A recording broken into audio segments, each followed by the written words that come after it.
जय जगन्नाथ सांग मैंने एंड शुभ सकाळ। ये गुनू तार पीसी शोती बर्तमान 5:30 टाइम आम बाहर पुरी पुरी रे जगह दर्शन करूँ सहित आमर गोटे छोटिया इवेंट अच्छे से अटेंड करके आसबू।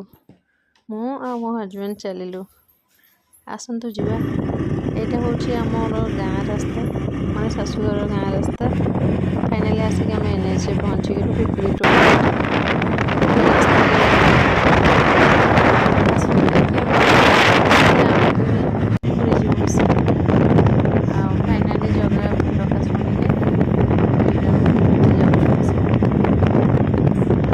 जगन्नाथ तो गोटे नाटुआ ठाकुर ये समस्त जानते। ठीक 7 शंख पाखे आम स्कूटी खराब हो गला। महाशय स्कूटी गड़े गड़े नौकरी सका 6टार कौन ग्यारेज खोला नाला। आम मैंने बस आसिक आम इवेंट मेन्यू पहुँची गलु जहाँकि होटेल एम्पायर्स पुरी ही थिला डॉक्टर कॉन्फ्रेंस मीट। सेठी आम आमर काम सारिकी बाहरिलु। सेठू आम जने भाईंकर बाइक धरी चलू से पाखे थिबा ओमकारेश्वर शिव मंदिर जहाँकि से मंदिर भी जीवार मोर बहुत दिन इच्छा थिला। आम आसी पहुँचलु ओमकारेश्वर शिव मंदिर रे। मंदिर भितर को प्रवेश करुचु।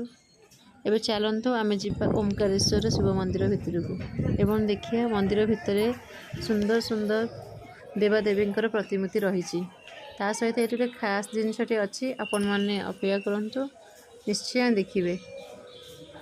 एठी विभिन्न सब देवादेवींकर प्रतिमूर्ति रही। सहित यहाँ हूँ मैना गुफा।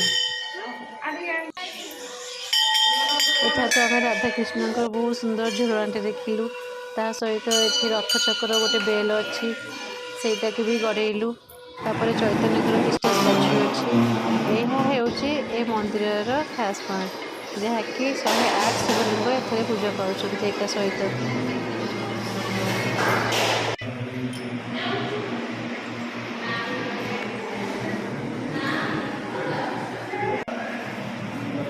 तापर आम आसिक पहुँचलु समुद्र कूल किसी फोटो क्लिक करूँ आस पहुँचलु फाइनाली जय जगन्नाथ।